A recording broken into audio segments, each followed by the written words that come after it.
Les macroinvertébrés, ce sont des insectes, des mollusques, des crustacés et des vers qui vivent au fond des cours d'eau et des lacs. Et ils sont très sensibles aux changements dans leur habitat. Depuis 2010, un réseau de suivi d'une centaine de stations a été mis en place par le ministère afin d'évaluer l'état de santé des cours d'eau ainsi que leur biodiversité.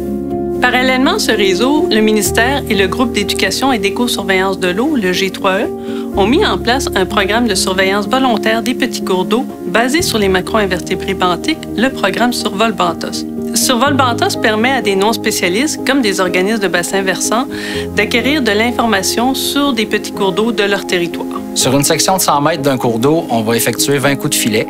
On place notre filet trouble-eau dans le fond de l'eau, on balaye le fond. Les organismes sont apportés par le courant dans le fond du filet. Une fois que c'est fait, on prend ces organismes-là, on les conserve à l'alcool pour l'identification. Et ensuite, une fois rendu au laboratoire, ce qu'on va faire, c'est qu'on va trier les organismes pour les identifier et ça nous donne notre indice Survol-Benthos. En participant à Survol-Benthos, la CEPAC s'est joint à un suivi bien établi et standardisé. Le suivi des macro-invertébrés est effectué dans 16 parcs. Ce suivi permet d'acquérir des connaissances importantes sur la biodiversité dans des territoires naturels et protégés.